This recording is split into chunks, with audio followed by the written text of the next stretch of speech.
So as we have seen yesterday, that while we are coding for deep learning, that is when we are defining the deep neural network, there are certain additional steps that we need to follow. Earlier, the process was that we identify the library, we import the model, we instantiate the model, then we train the model, we make the predictions and assess the performance. That is what we had done for regression. That is what we had done for classification. When we come to deep learning, then we saw that the architecture of the deep learning network that we need to define ourselves.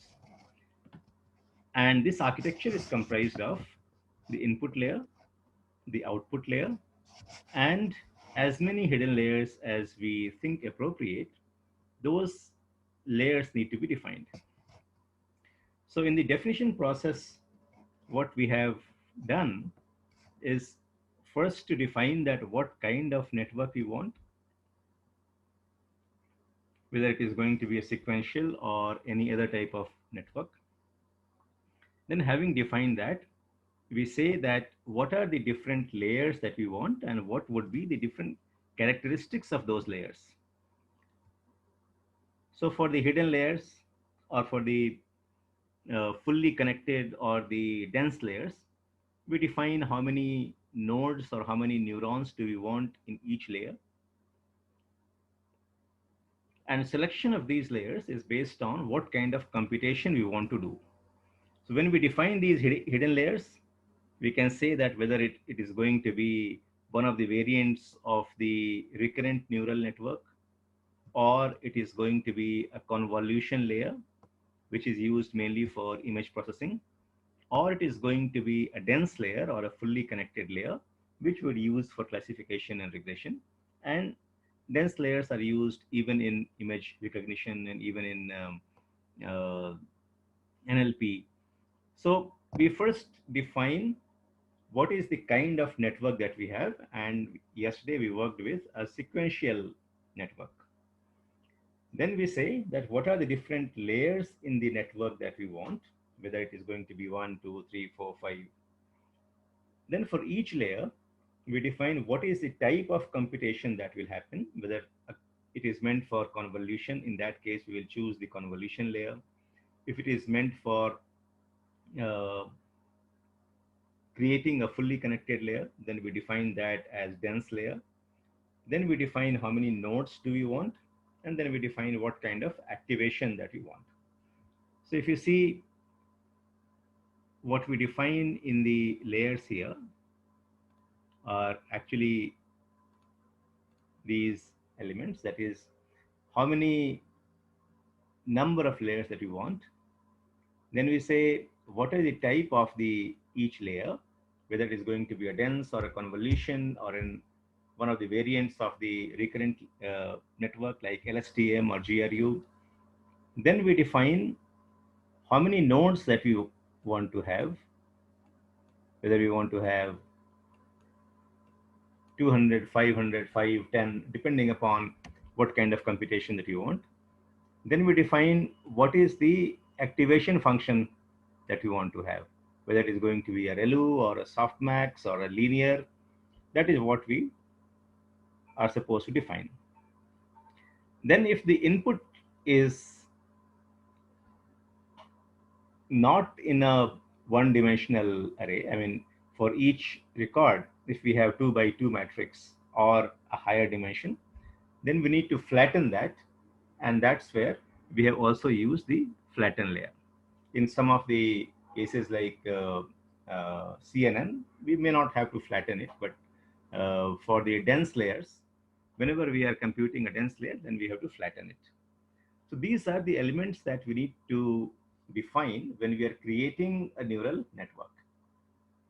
So the additional step is that rather than just importing the model, we define what is the kind of network that we have. We define the architecture of the network, and we talked about the different elements which go into defining the architecture.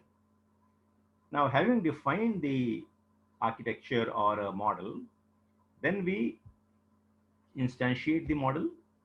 After that, we compile the model.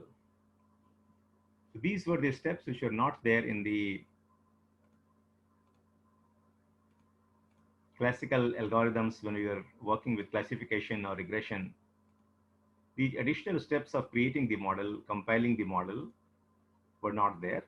And but you will see that after taking these additional steps, it gives you a lot of flexibility. So we'll go back to our code and stop me if you have difficulty in understanding the code also.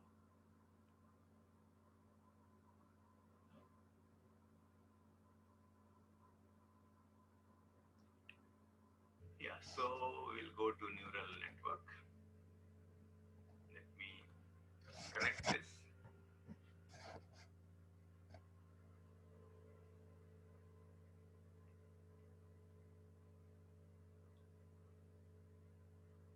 And the neural networks, we work on the TensorFlow libraries.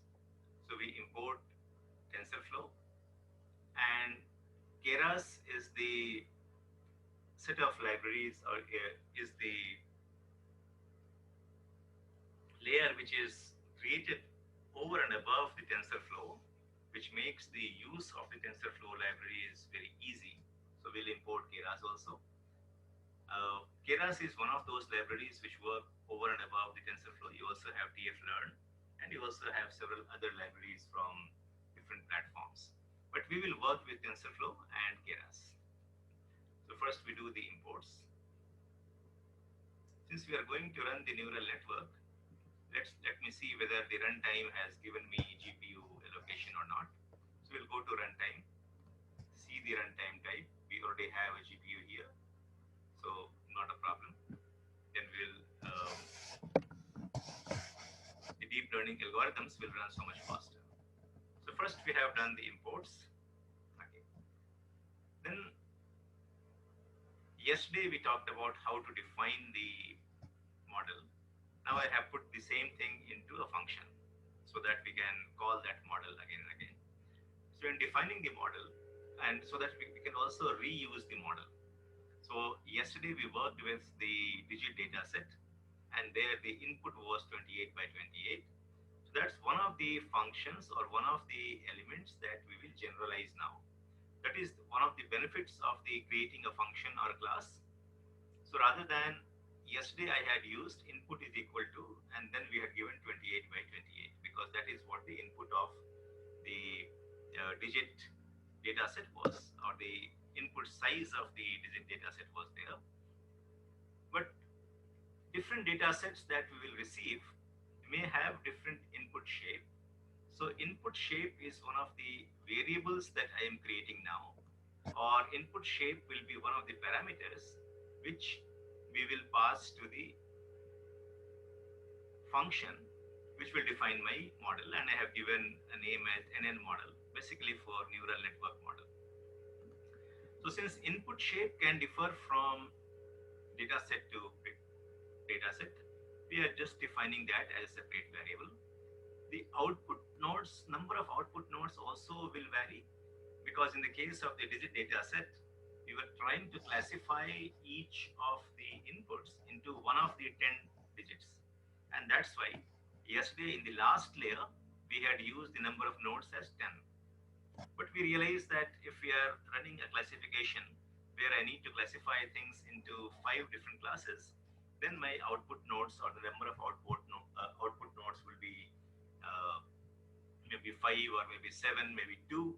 Or if we are running a regression, the output nodes will be only 1, because we are just looking for one number as a prediction number, as we have done in the case of the housing price. What we are looking for is the prediction for the housing price. So that's only one number we are looking at. So depending upon what kind of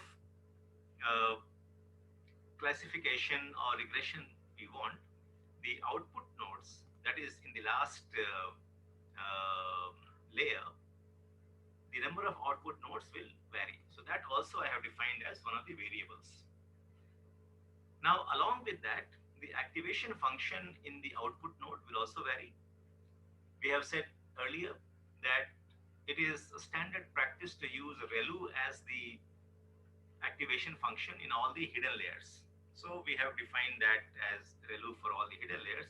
But when we come to the output layer, if it is a classification problem that we are going to solve, then we will use softmax. That's the most common one. And what does the softmax do? The softmax will bring everything between 0 and 1. So the system will use the threshold and say that if it is say less than 0.5, then it will classify into a given class. So in softmax, what it does is that it will assign the probability across all the output nodes. So softmax function, after it has received the inputs from the previous layer, we will compute the output in the last layer. And as we have seen that after we compute the value here in the output neuron also, once we compute this value, then we apply an activation function. So when we apply the softmax function, what it does is that it will assign the probability, or it will convert these numbers into probability. So if we are saying we have 10 different digit, yeah. So uh, when when it comes to the output layer, I hope you are clear now that the number of neurons that we want to have in the output layer is determined by what kind of result that we want. So if we are going to do classification, then number of classes that we want our input to be categorized into, that many nodes we will have. If we are going to run regression, then we will have only one node because we are looking for just one number, as was the case in the housing price prediction. So we are looking for only one number. So in the output layer, we will put only one neuron. If we are going to do the digit classification, then we will have 10 neurons because we are going to put the every input. We are trying to see that which class it belongs to, and when we say class, each digit is a class by itself. So 0, 1, 2, 3, 4, 5, 6, 7, 8, 9. These are the 9 different classes that I can put, or I can put any of the image that I have for the handwritten digit. I can put that into any one of the classes. So we have 10 different neurons. Now, when the last neuron is computed, so computation process remains the same. Whatever would be the value of the previous neurons, we will assign certain weightages, and those will multiply that value with the weightage, and the sum of that will give us the value of each neuron. So in the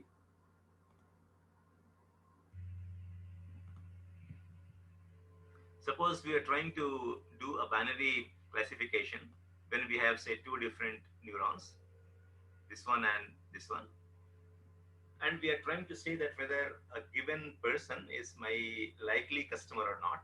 So we are trying to do only a binary classification, or we're going to put either yes or no. So we are categorizing our customer into only two categories. So I will have two different neurons. Now, each of these neurons will compute like this. So we'll compute the values of these two neurons, and then we will apply one activation function. Okay. Now we were focusing on the activation function, that what is the kind of activation function that we need to have. So when we are using the deep neural network for a regression problem, then we will use a linear activation function, because we are actually not doing anything with the number. The number is what we will be using as the regression. When it comes to classification, then each of these neurons will have some value. Suppose we have two, or we have three different nodes, then the system will compute the values of each of these three neurons.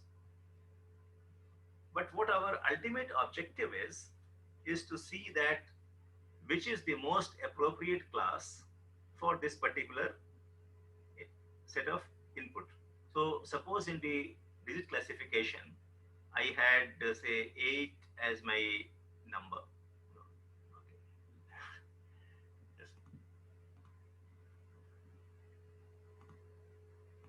suppose we were having 4 as my input, and these 4, it was represented, this number 4 or the handwritten image of the number 4 was represented by 784 pixels. So we'll input layer would be 784 pixels, then we'll compute the values of each node in the first hidden layer, then we'll move to the second layer. As we come to the last layer, we have 10 different neurons here. And as we do the computation, each of these neurons will have some value. So, and these values, on these values, we'll apply a activation function. So when we apply this softmax as an activation function, I'll go into the formula of that a bit later, that what is the formula of the softmax function is. But what the softmax function performs, once we apply the softmax function, what it will do is that it will assign a probability to each of these classes. So assuming that there are 3 classes, it will assign a probability. Suppose the whatever was the first number, it will say that the probability is say 10%. For the second one, it will assign the probability as say 60%. And for the third node, it will provide the, so it is 10 and 60 here. So here it will become 30%. So what this softmax function does is that whatever is the computation sum value that we get, because all that we are summing here, the value in the previous node, we are multiplying with the weights and then we are summing it. So before activation, I just have some summed number.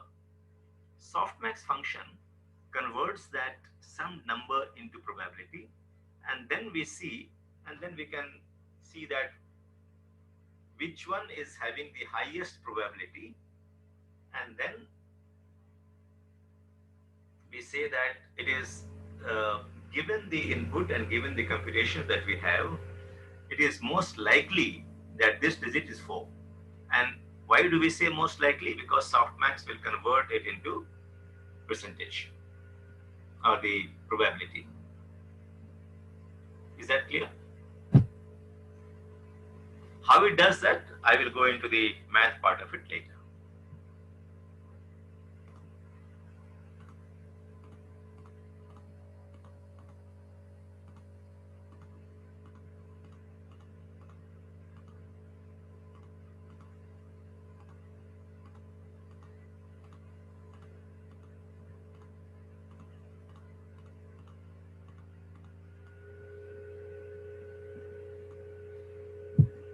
Okay, so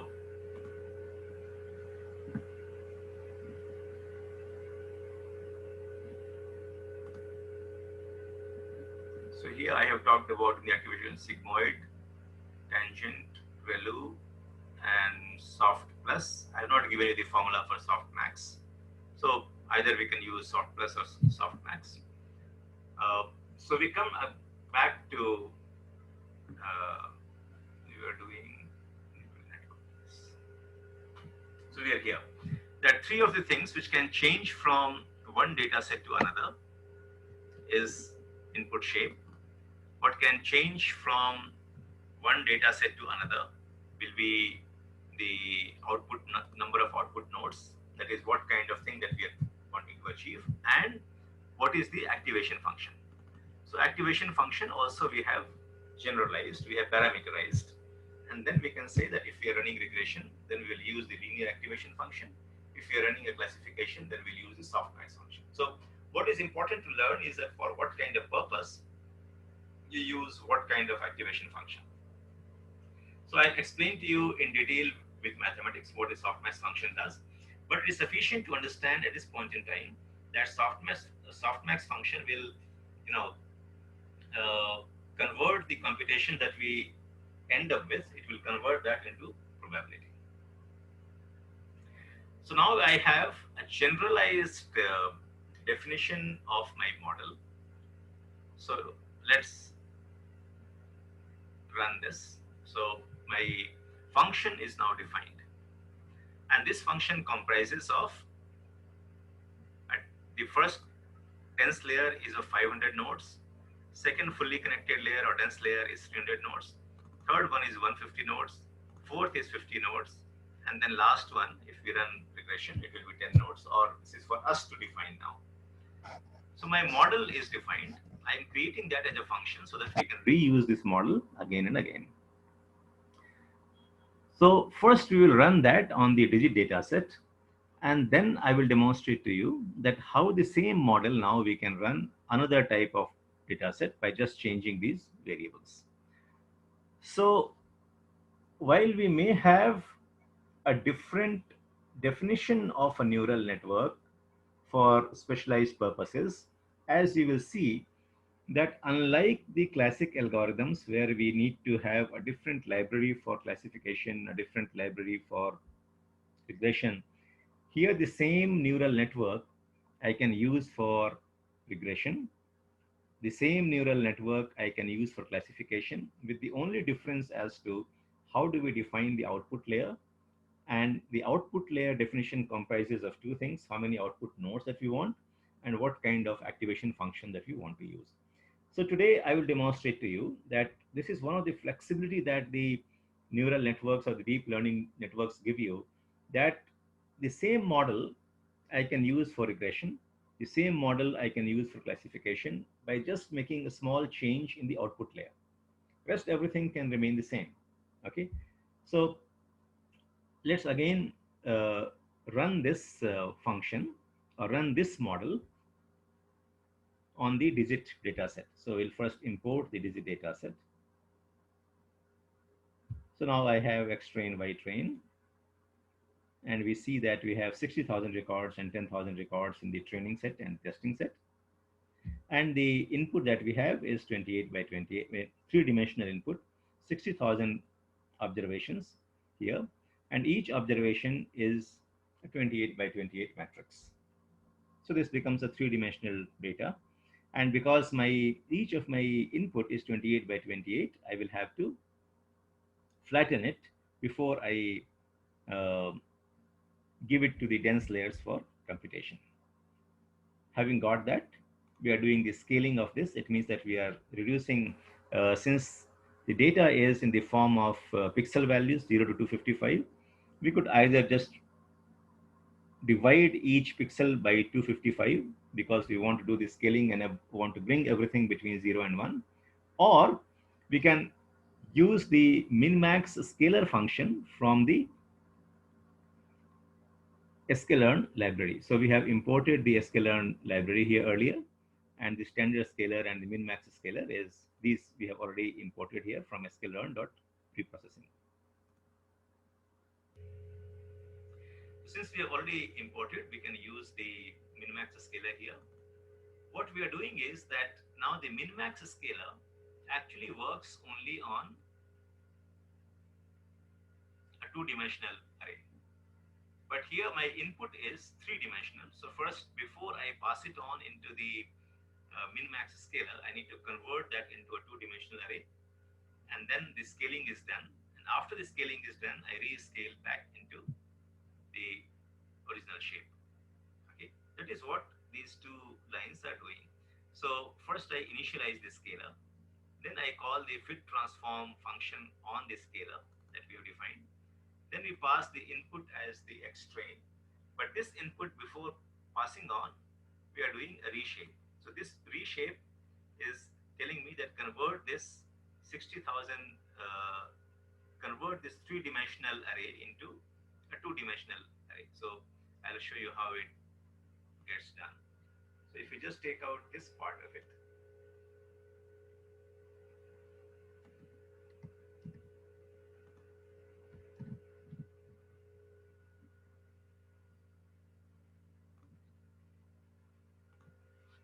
so you will realize what is happening.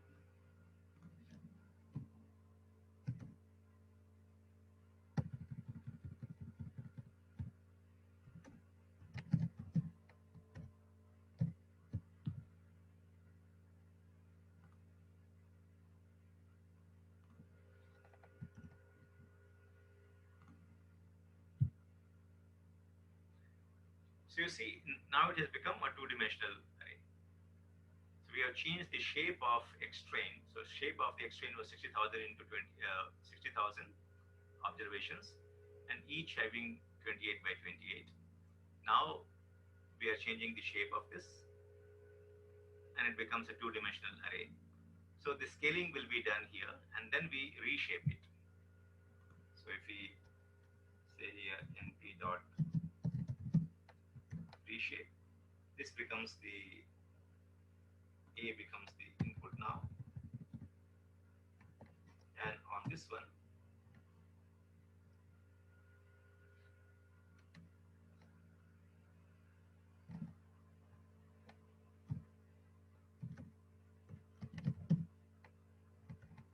we're just saying that we are supplying the shape of the X train here, what was the original shape, and we are saying that now reshape A into the shape of X train.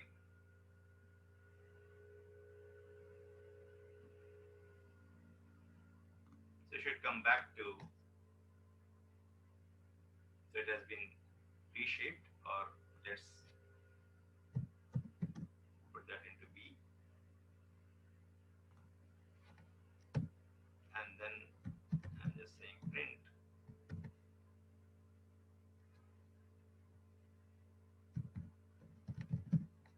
np.shape A, and then why we are using np.shape, because these are NumPy arrays. If it was a data frame, a pandas data frame, then we could have just given the name of the data frame and say dot shape.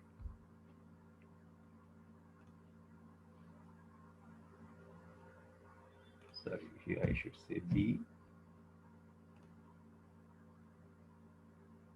So you see, this is what is happening. And I had to take this step because the max scaler actually works only in a two-dimensional array. And my input was two-dimensional. So first I convert into a two-dimensional array, do the scaling, and then I reconvert that into the original shape. That is what is happening in these two lines of the code here. Okay. So I have got the data set and I have got the scaling. After that, we'll minimize the database function. So I'll show you that how, if we make a function out of the model, then we can reuse that. So first we'll use that on the digit data set. Then we will come and use that on another data set, which is pertaining to identification of different objects. And then we'll also work on the housing data set.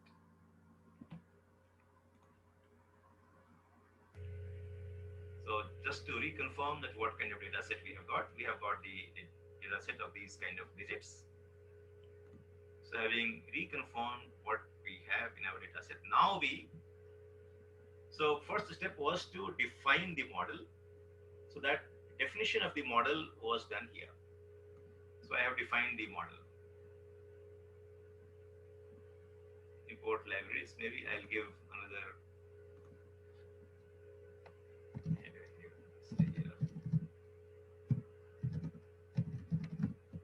define model.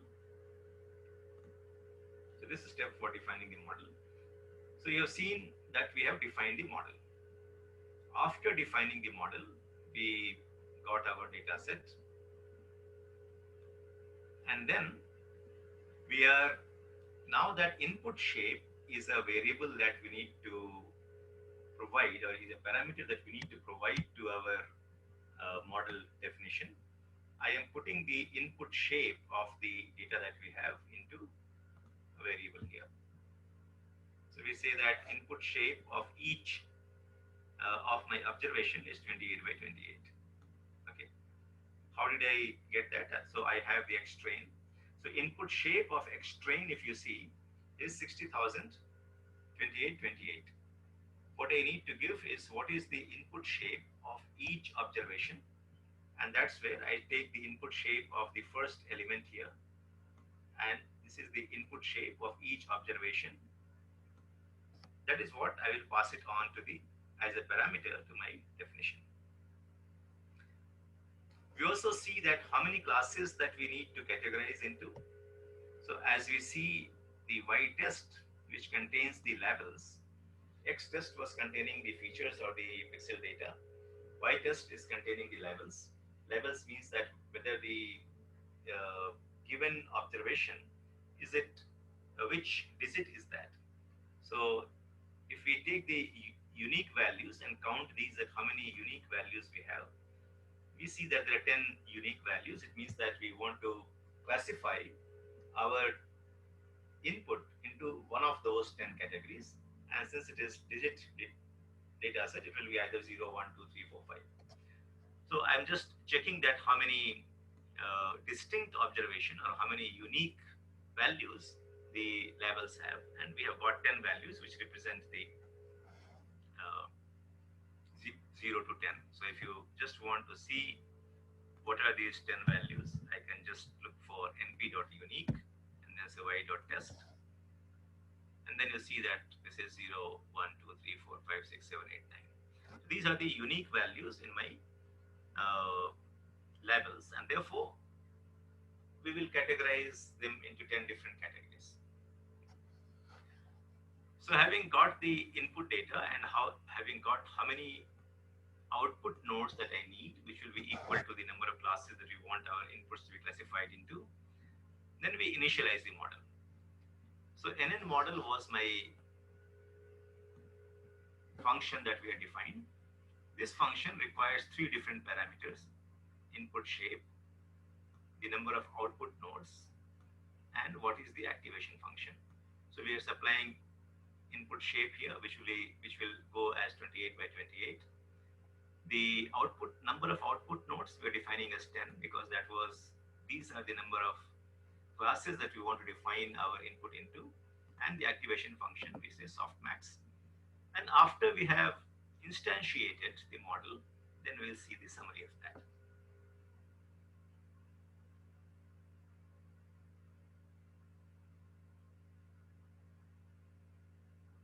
So this part we had done yesterday also, but today the difference is that we have created a common function which we can reuse on different databases. So having initialized the model, the next additional step that we take here is we have to compile the model. Now when we compile the model, we need to pass certain other parameters, that whether this model, what would be the optimizer that we will use in the model, what will be the loss function that we want to use in the model, and what is the performance metric. So these are the three things that we need to define. And now, since we are doing a classification, we will use the cross entropy as my loss function. You would have, if you remember from the earlier discussion what cross entropy is, I'll just give you a quick walkthrough of that. So we are computing the entropy here.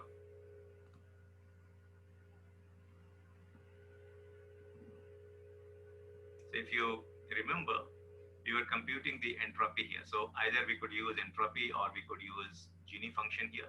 Just to recap what this entropy or Gini was, that if I have a set of data and suppose I have a collection of balls and there are some of them are red and some of them are blue, and suppose in the original data set we have 22 and 13. Now we want to use some algorithm to segregate these balls into red group and the blue group. So the first one, the unmixed group, I have the total numbers, I have 35 and 22 red and 13 was the blue. So now to compute the entropy, what we do is that we see that what is the probability of a ball being red or a ball being blue in the original or in the parent data set. So finding the probability is very simple. We find what is the total number of red balls, divide that by total number of balls. So we see that the probability comes to 63%, or as we can see here, the formula would be C4 by E4. It means the total number of red balls divided by total number of balls. Similarly for the blue balls. So having got the probability, now we can compute entropy. And what we do is that in the computation of the entropy, we this is the formula, as you can see, that we take the probability and then we take the log value. So C5 is, let me highlight it. Yeah. So you see what we have here is that we take the probability of that particular class, then we multiply that with the log of the probability. Okay, and we are taking here log at the base of 2. You could take, log at any base. So we take the probability and then we take the log of the probability. As you can see in the formula here for the entropy, we take the probability, we take the log of the probability, and then we sum it. Okay, that is what we are doing here. That number gives me the entropy of the parent node. Now by using some criteria, we segregate these into two different nodes. So now we have two child nodes. So we segregate that into two different nodes using some criteria. And then we find that in node 1, I have 20 balls. Out of them, 18 are red and 2 are blue. In the second node, in the second group that I have got now, using some criteria, I segregated the balls from the given set into two groups. In the first one, I got 18 red and 2 blues. In the second one, I get 4 red and 11 blues. The idea is to segregate the red and blue balls. So visually, we can see that yes, we are doing a good job, because in the earlier data set, it was 63% red and 37% blue. In the child nodes, I have been able to segregate them better, because 90% of the balls are red, and here 73% of the balls are blue in the second group. So if you compute, we compute now the entropy of these two groups individually, or these two nodes individually, and we see that entropy is 0.47 for the first node and 0.84 for the second node. And then we compute the weighted average entropy of the two groups, and then we compare that value with the whatever we had in the original group. So if the entropy has been reduced, that means that our algorithm has worked well. It means that it was able to segregate things in a much better fashion. And whatever is the difference between the original entropy of the parent node and the weighted average entropy that we get for the child nodes, that is our information gain. So as long as our information gain is positive, it means that our classification or segregation is working well. So the entropy is what we can define as one of the loss function. So the objective would be that go on reducing the entropy. Okay. So as we had done in the regression, that we are trying to reduce the mean squared error, that is the difference between the actual value and the computed value, and we were taking the square of the difference and then taking the average. That was the mean squared error. In the same function, in the same way as when we are doing the classification, we can either define the Gini as the loss function or the entropy as a loss function. And what would the network do? It will try to minimize the loss.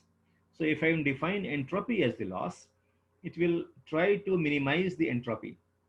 And as we see that when the segregation is complete, it means that if I have the group where you have only red balls in one group and only blue balls in the red group, the entropy will be 0. Okay, so that is what the neural network will do here. If we choose the entropy as the loss, then it will try to reduce the entropy. And as we are going on reducing the entropy, then we know that my segregation between the two classes, or my segregation among different classes, is becoming more pure. So these are the measures of the purity. So how pure your each group is, that is what we will be able to compute with the entropy or the Gini index. So here we are working with entropy as the loss function, and the performance metrics will use accuracy. Accuracy we have discussed in detail earlier. So I suppose you remember that. So coming back to this, first we define the model, then we instantiate the model. After that, we compile the model. At the time of compiling the model, we need to define what would be the optimizer. We will talk about the what is the difference between different optimizers. They work on slightly different mathematical basis. So at this point of time, let's just remember that there are different types of optimizers, and eventually we can try with we can run the algorithms with all these different possible optimizers and see that which one is giving the best result. But at this point of time, we are just focusing on the fact that while we are compiling, we need to define which optimizer we are going to use. We have the option of different optimizers to choose from. We are going to define what is the loss function, because even when we are doing the classification, either we can use Gini or I can use the entropy. So for different types of models, you may have different loss functions available. Even for regression, we have seen that either I can take the mean square error, or I can take mean absolute error. So these are the different types of losses that we may want to reduce during the training process. So I need to define the loss. And after that, I define the metrics, that how the performance of the model would be measured. So since it is classification, I am compiling the model with cross entropy loss and accuracy as the metrics. Okay. So having compiled the model, I will now run the model. But yesterday also we had run the model. Today I want to introduce you to some more variations now that we can bring while we are running the model. So yesterday we had run for 50 epochs. The definition of the epochs and the definition of the batches, now I suppose you are clear. Epoch is that given the data set, once we have run the forward pass and the reverse pass, that is the forward pass and the back propagation, once we have run on the entire data set, we call that as one epoch. Now within an epoch, we do not run the, or we don't need to run the epoch on the entire data set in one go. And therefore, we can define the batch size. And depending upon the batch size, now the algorithm will do the forward pass and the back propagation on each batch separately. So it will run on batch one, then it gets the results, then we compute the loss, then we do the back propagation and adjust the uh, weights. So if my batch size is say 200, and if my training size is 48,000, then I will have 240 batches. So in one epoch, it will do the optimization process 240 times on 200 batches. And with that, the entire data set would be covered. And then we call that as one epoch has been run. So the depending upon the batch size and depending upon the total size of the data set, the system will define that how many batches it has to run within each epoch.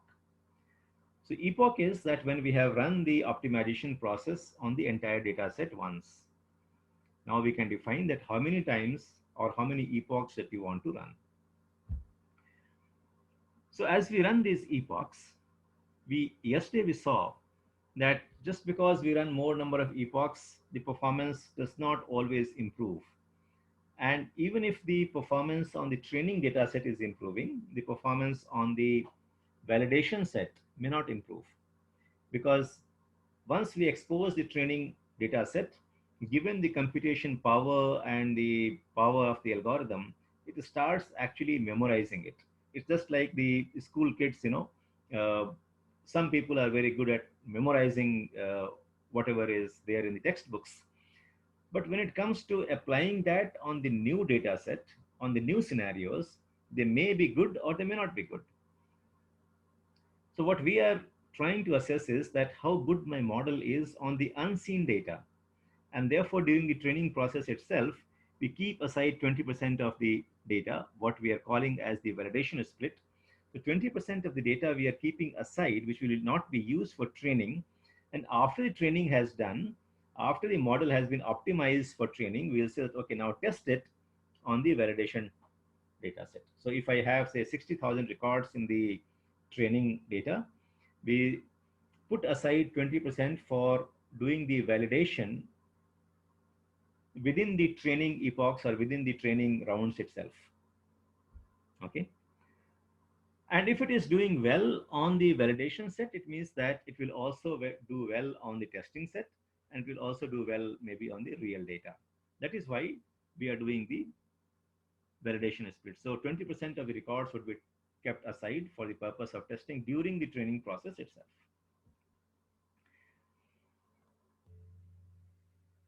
But we also saw that just because we are running, say, 50 or 100 epochs, that does not mean that the performance on the validation split goes on improving. So one technique that you can use here, that do we really need to go on running, suppose if I want to run 500 epochs, do I really need to go on running these epochs even though the performance is not improving? And the answer would be that maybe we don't really need to run through all the epochs. If the performance is not improving in, say, 10 epochs, so even after running 10 epochs, if you see that performance is not improving compared to the 10 epochs back, then maybe you should just stop it. So that's one of the things which is called the early stopping. So we can define the when should the model stop running further. So I may want to run for 500 epochs, but we say that if the performance is not improving for 50 epochs, that is, suppose I have run I have got some result in epoch number 30. After running 50 more epochs, my performance has not improved. Then I don't want to go any further, because then I'm seeing that the performance is not improving. Let's stop there. Let's not waste our training time in running any more epochs. So suppose I got some result in the epoch number 30, and then we run 31, 32, 33, we go up to 80, and we see that there is no improvement, so we stop there. If we want to say that I want to wait for 10 epochs, and if the performance does not improve over 10 epochs, then I will stop. So that parameter is called patience. So when we are defining the early stopping, we can define the patience, and patience is the number of epochs, and the system will go on comparing. So if the performance does not improve for, say, 50 epochs here, or we can define 10 epochs or 20 epochs, whatever is the number given here, it will wait for that many epochs to run. And if the performance does not improve, then it will stop. And we will see that today. And that parameter you can define as patience. And then we say that if you want to do an early stopping, when do we stop? So there has to be some parameter which it will compare.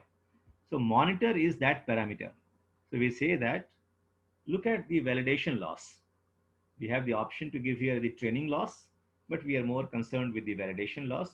So we'll say that keep monitoring the validation loss, monitor this for 50 epochs, and if the validation loss parameter does not improve, then stop. And while stopping, whatever was the best one, that is what you will keep. So it will go on running, say, suppose my patience is 10. So I got something in 21st run of the epoch. Then there was some, and that gave me the best result. So even after we run 31 epochs, the system will stop because the performance did not improve, and it will keep the best performance. So depending upon, this parameter is true or false, it will retain the best weight or it will retain the last weight. So if I make it false, then it will retain the last weight. And if I make it true, it will retain the best weight. Okay. Another thing that we can do is that whenever we are receiving the best weight, we just save it. Okay. So the checkpointing process is to save the different parameters of the model. As we saw here that when we define the model, we are dealing with roughly about 600,000 or 6 lakh parameters here. So what happens after every optimization process? I have a different weights given here. So all these weights that we will have, the different number of parameters, those will get saved. So all the weights the system can save, or I can save if I want, so that even after I have run the model, I can just extract those weights and make the prediction. So if you see what is happening in the training process, the weights are getting optimized. Now, if I save that weight, next time I want to make the prediction, I don't have to run the training model at all. I mean, I don't have to, if I have saved the weights, then I don't need to train the model again, because the very purpose of training the model is to achieve the optimal weights. Optimal weights, as you can see here in the, so after the model is optimized, the values of all these weights, the links that you see between X0 and the neurons, all these are the weights which multiply with the neurons, with the input values in the first layer, with the value of these neurons in the second layer. The entire purpose of the deep learning is to find out the most appropriate values for these weights. Okay. So once we get the value of these weights, we can just save it. And once we have saved it, I don't need to train the model once again. Okay. That's the benefit of saving it. So today we will do two things, two additional things over and above what we had done yesterday, is that during the training process, I will give the instruction to the system that if the validation loss is not improving over a certain number of epochs, then stop. We don't need to run the rest of the epochs. Second thing that we are saying is that whenever the performance is improving, save those weights so that I can use those weights later and I don't have to do the training process again and again. This is anyway, when you deploy the model, you need these weights anyway, because once we are deploying the model, at that point of time, the predictions will be done based on these weights alone. We are not going to train the model. So when we deploy, it will just take the data and make the prediction. The training part is over. So in the machine learning process, as you have seen, that first we get the data, we train the model. Then once the model is optimized, that is the model that we'll put into production. Once we put into production, at that point of time, we are only making the prediction based on the parameters of the model. We don't train the model at the during the prediction process, or during the prediction process in the production. So when we actually put the model into production, what we put into production is only the optimized models, and training is done separately. So training part will take a lot of time. So you train the model, it may take a few days, it may take a few months. And after we have trained the model, we deploy the model. And what do we deploy? If it is a deep learning model, we only deploy these weights. And that's why we need to learn also how to save these weights, because that is what will get deployed. So two additional things we'll do today.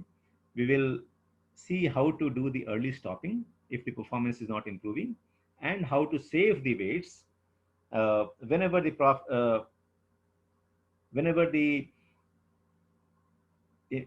performance improves. We are giving instruction to the system that now that I am seeing a performance improvement, let's save the model. Okay, so these two things we'll do today. So we define when to do the early stopping, and we define how to save it. So When we say how to save it, we have to give a file name. That is the file name. That's the first parameter here. We say that save the uh, all these different weights and different parameters, the optimized parameters, into a file called weights, and this file name we can define. What will be monitored? Again, we are monitoring value loss. And the importance of giving the monitor here is that the system will go on monitoring the value loss. The moment it sees an improvement in that, it will save the weights. Okay. Now we come to the next one, which is verbose is equal to 1. Verbose is nothing but how detailed comments that you see on the screen. Okay. So verbose level can be 0, 1, 2, depending upon how much of a detail you want to see on the screen.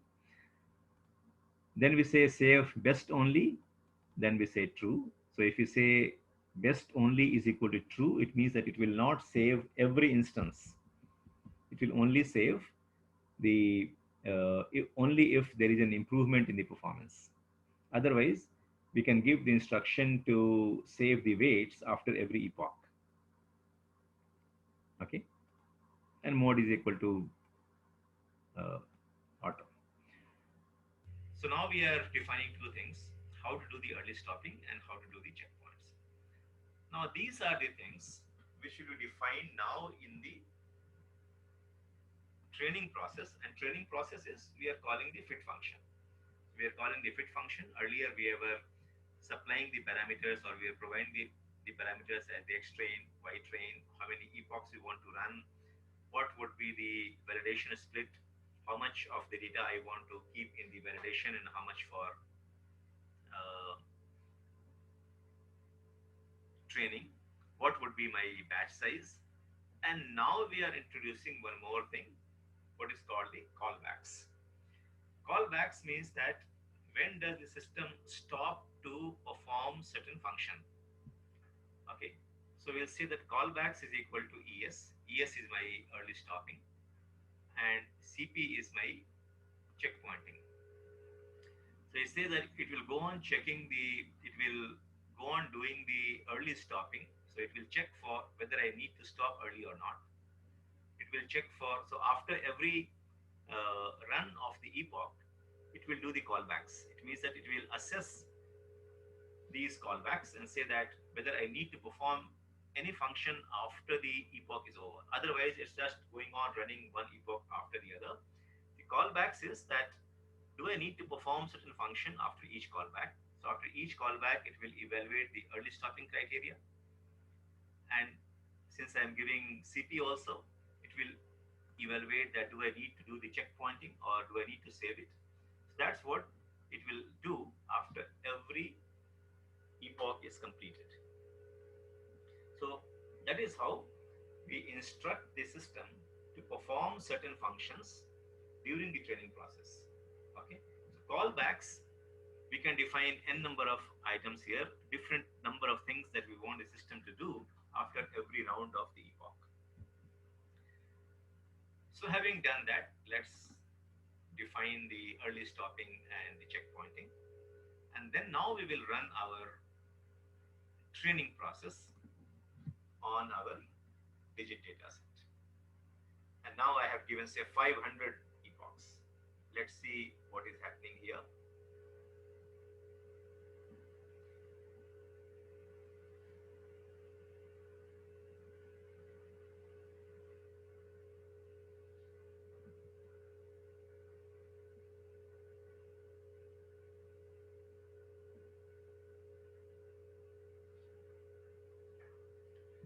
So even though I have given the instruction for 500 epochs, let's see whether the early stopping happens or not.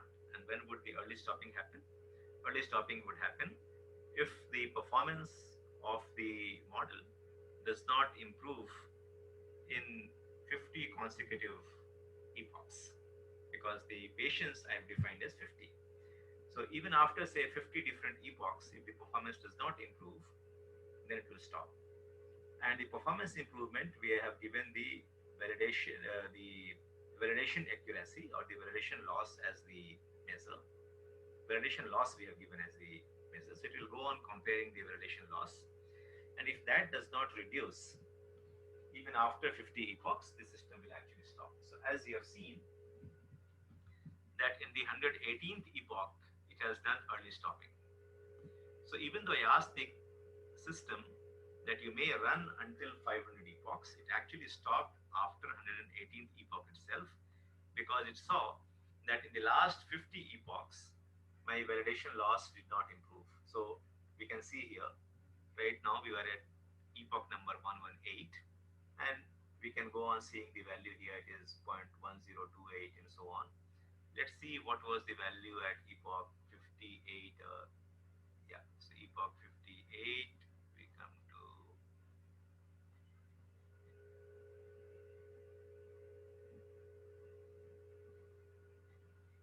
yeah, we come to here epoch 58. So if you see here, we had achieved 0.972, 0.0972. This was the loss that we had achieved in epoch number 57. After that, it runs for 50 more epochs, and it is not able to reduce this loss any further. As you can see that 0.972,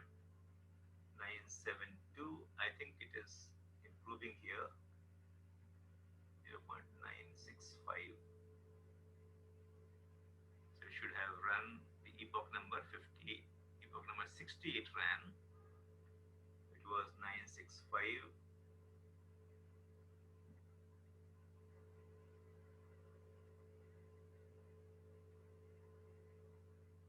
957 we have in epoch number 64.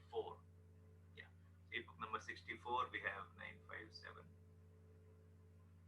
Yeah, so 943 is in epoch number 68. Yeah, so sorry, it is stopped at 118 and we have given the patience as 50. So epoch number 68 actually gives the lowest result.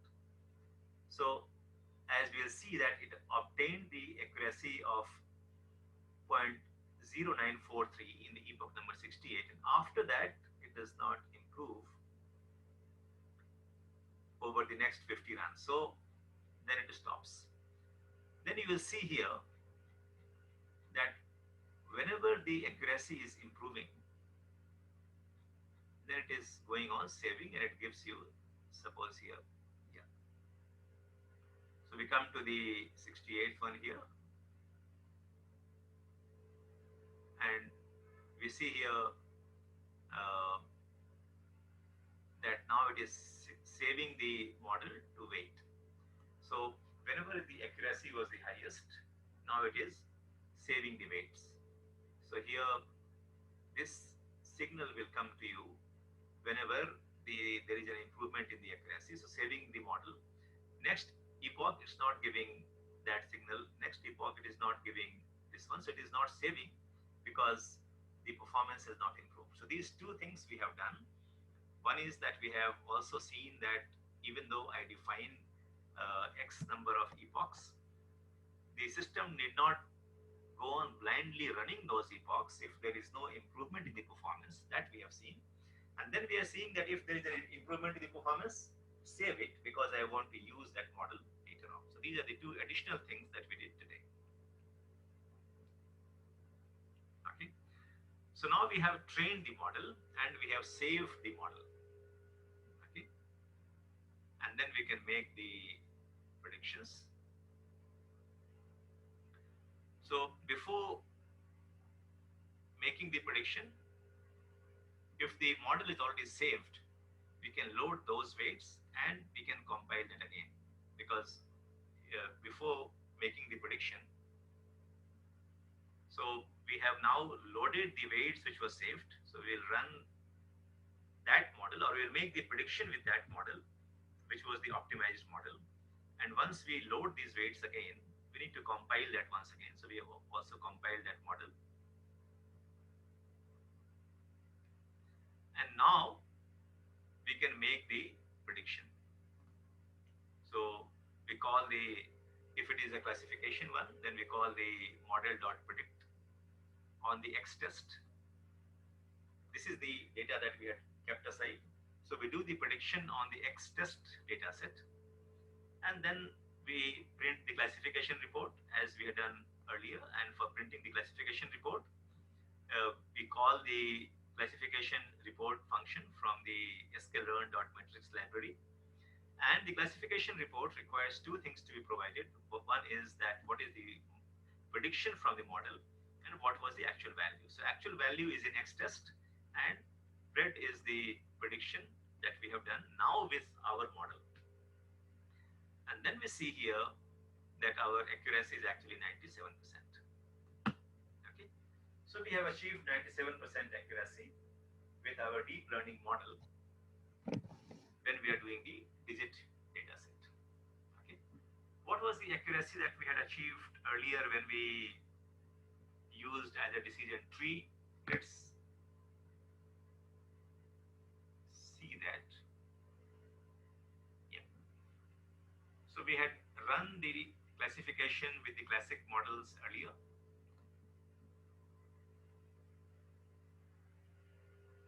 And we will see that what kind of results we had obtained. And how does that compare with the deep learning models? Let me see if the results are saved here. Yeah, so these are already here. So if you see, the accuracy with my logistic regression was 0.93, bridge was 0.86, MLP is 0.98. So MLP is actually very similar thing that we have run now, which is the multi-linear, multi-level, what does the P stand for? Perceptron. So multi-level perceptron classifier, which is actually a deep learning model. So that is giving 98%. SGD is giving 0.92, decision tree is giving 0.88, random forest is giving 0.97. So as you can see that the deep learning model, which we have defined just with 3 hidden layers, which is actually a not very deep model, and number of neurons also we have used is not very high, number of epochs. Anyway, we did not need to run that many epochs. So as you can see that it is giving you either equally good or a better performance compared to the classical models, because maybe my data set is not completely linear, it's not completely regular, and that's why the deep learning models will give you a good result. But the more interesting part is now that without changing the model, now let's see, I will run the same model for running a regression. Okay, so what do we do here? We'll go now. Model is already defined. I don't change anything. So rather than digit dataset, I'll now work with the housing dataset and we'll run a regression. So we import the housing dataset and one hot encoding we are doing. It's the same code as we have used earlier. So we import the dataset, we do one hot encoding, we do the scaling, and then we segregate the dataset into X and Y. Then we split that into train and test. So now I have X train, X test, Y train, Y test, the format in which we want the data to be before we run the models. So now I have this data for the housing set. Let's try to see what this data contains. So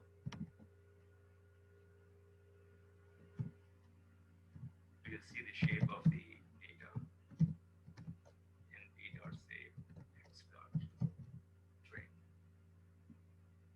So the housing data set, after we have done the one hot encoding, I think we had more than 10. So you see I have 16,512 records and each having 13 different features, which was the, whether this is a house by the way or by the ocean, number of rooms, bedrooms, all these things were there in the data set. So now I am working with the housing data set. And since we are going to run a regression on this one, what we will do is that now having got the data set and we are going to work with the same model, so I'm not defining that model once again. What is the input shape now? The input shape of each of the data elements is 13 columns, so it is already flattened. So we have 13 features in each data set and it is a single dimensional one. And since we are going to run regression, my output is going to be only one. So now when I run the model, I will run the first one. So let me comment out the second one and we'll run the first one. So now we are running this for regression.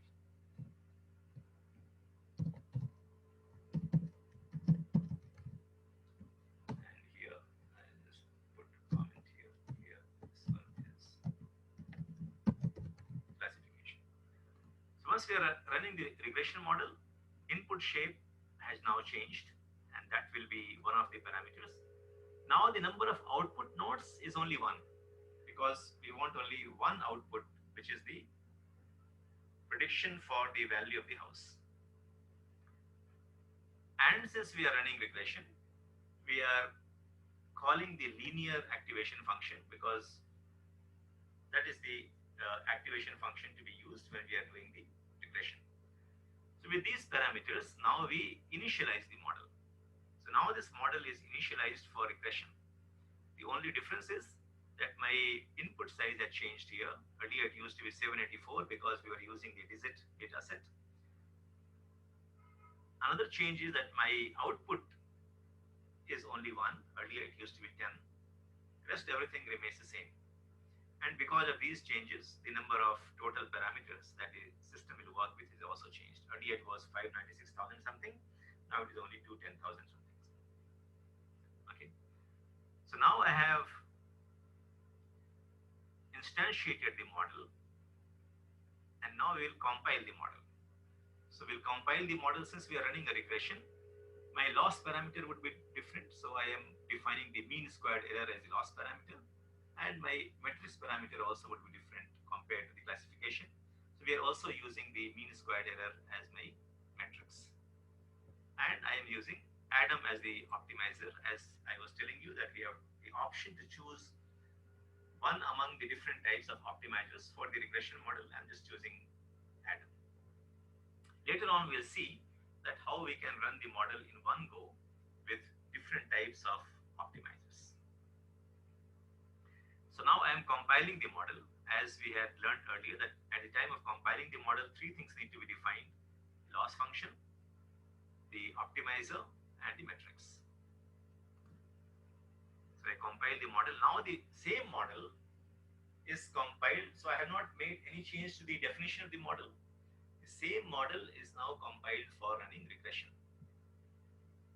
We'll also leave the early stopping and the counterpointing, checkpointing, we leave as is, will not make any change here. And then we will fit the function without making any change, or we train the function without making any change here. So now it is running regression. So the same model was earlier running classification with some change, just two distinct changes. One is that how many nodes I have in the output parameter and what is the activation function I am using in the output layer. Now the same model is running for regression.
So now it has stopped, early stopping at 3:35, and the system is now optimized. Again, we do the same thing. We can now see the performance of the data in a graphical form, and we can see that the loss was going on decreasing. Initially, it was very high, and with every run, it went on decreasing, and then after some time, it did not improve for about 50 runs, and then it stopped. Now we can do the same thing. We can load the saved weights, which was the best performance that we received, and we have compiled the model with the new weights, and then we can make the prediction. So this one is the classification matrix. I will leave it. I will make the prediction for the regression matrix. So as I see here, now my RMSE is 60,000, and if you remember from the housing data set, what we had, let me try to see if I have that regression. Yeah, here, whether that outputs are visible, then we will see, we'll be able to compare. Yes, it is still there. So as you see, when we ran the housing data set with different types of models earlier, the RMSE was 69,000 for the linear regression, 69,000 for decision tree. I think we were doing the best with the random forest. So in the random forest, it was 49,000, and rest of these are around 69, 68. So as you can see, that when we ran the deep neural network on our housing data set, the deep neural networks are outperforming all of these except for the random forest. So it's not that the deep learning model will always outperform the classical models. It's not always the case, because here if you see, the difference is actually very wide. The random forest is giving me the RMSE of only 49,000. It means that my loss is much lower, but in this case, it is still giving me around 60,000. So this 60,000 is much better compared to the other models that we have run, but it is not as good as the random forest. And just to recall, what was this random forest? Random forest has come from the decision tree. So the relationship between tree and the forest. So decision tree process, we have understood that we take data, then we go on applying some criteria, and then we go on branching out into different branches. So from the parent or from the stem, we go to 2 branches, and 4 branches, and 5 branches, and so on. And then we find that which one is the most appropriate criteria for finding out the price of the house. So decision tree, and once we apply multiple decision trees and take the average of the output, that becomes random forest. So either we can take the average or the best. There are different ways of doing that. But we run multiple decision trees, and we combine or we aggregate the performance of different decision trees into random forest. So random forest is giving us a much better result when we run the regression on the housing price. But compared to the rest of these, my deep learning model is giving a better performance. So this is the beauty of the deep learning model, that the same model is running for regression, the same model is running for classification, and once we have defined the model, by changing just a few parameters here and there, we can run either regression or classification. We can use different data sets, get the results. Now what we'll do is that we'll run the same model on another data set, which is the fashion data set.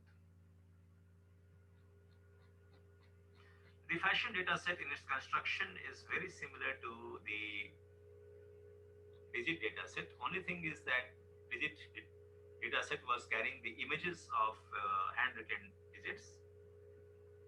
The fashion data set contains the images of different objects.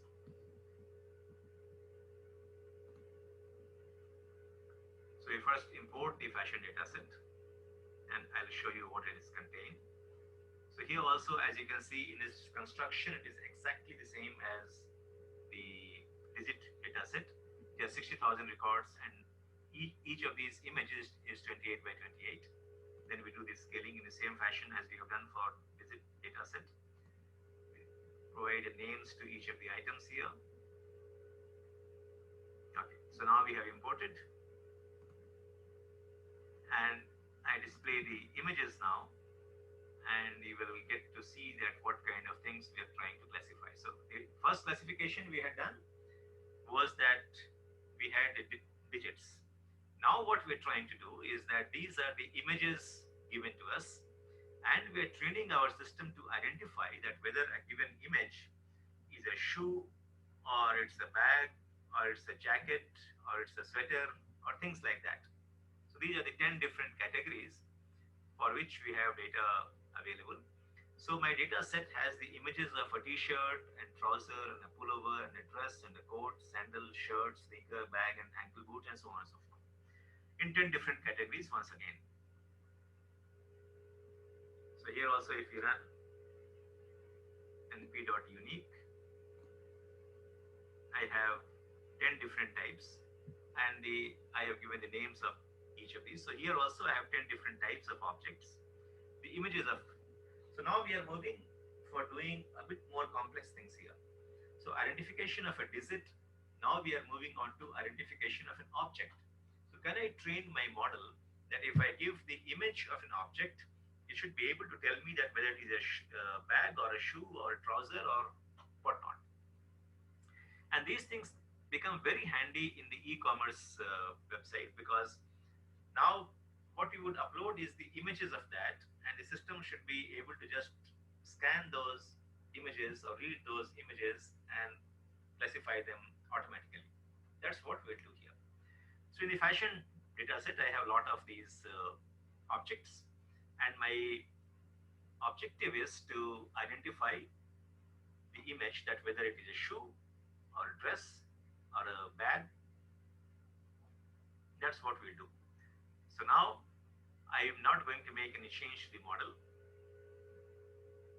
You see the shape of the new data set we are using now. The shape of each observation is 28 by 28. How many different types of classes we are going to deal with? Again, only 10 classes. Then we initialize the model for classification, and therefore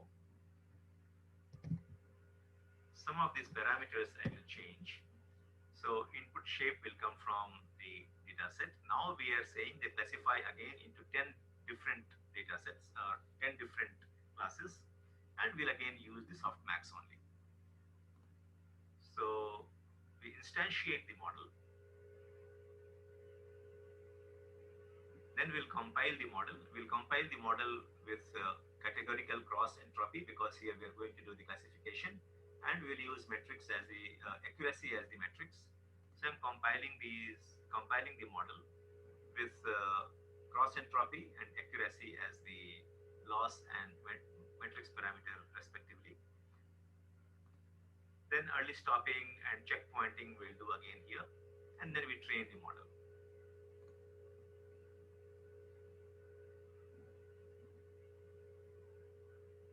So now the model is being trained in identifying different objects.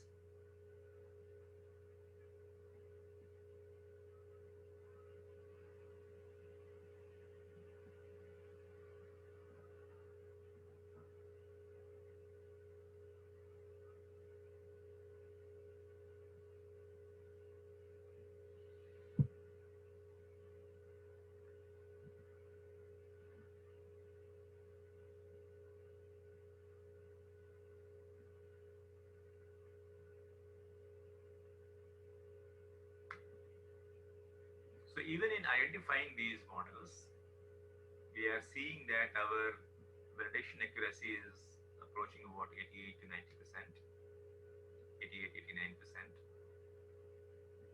which is not really bad, because these images actually, if you see, they are not very sharp images. They are only 28 by 28 pixels. Whereas the images that you take, or the photographs that you take from camera, megapixel represents 1 million pixels. So nowadays the cameras are coming with say 10 megapixel or 15 megapixel. It means that one image that you take from camera, it is comprised of 10 million pixels. And whereas here we are dealing only with 784 pixels. So if the images are sharper, our model will do a much better job. But the image itself is not that sharp, but still we are receiving an accuracy of roughly about 90%. So we have reached an early stopping because the performance did not improve over the past 50 runs. Let's see how the model performed. Yes. So here it shows you the accuracy and the loss both. So accuracy went on improving, and beyond a point, the accuracy did not improve, and that's why we kept to the early stopping. Then we will load these weights which we have saved for the best model and recompile the model with those weights. And then we see the classification metrics here. So now my accuracy is 88% on the test data. So the test data, I have been able to get an accuracy of 88%. What it means is that I would be able to identify one 9 out of 10 objects accurately. It means the bag will be identified as a bag and shoe will be identified as shoe 9 out of 10 times accurately. And that's a very good achievement because now with these models, as you are seeing that even without going into the specialized networks, which is for image recognition. So we have seen that how convolutional network is the most appropriate network for doing the image processing, even without using those specialized uh, kind of computation or specialized kind of networks. We are still achieving about 90% of the uh, accuracy with just the simple plain artificial neural network. So now we have seen over the past 4 sessions what is deep learning, how do we define a deep learning model, how do we run a deep learning model. So starting tomorrow, we will start going into the different type of specialized models which will be used for uh, processing the images or uh, processing of text. So with that, I will end the session today and we'll meet again tomorrow morning.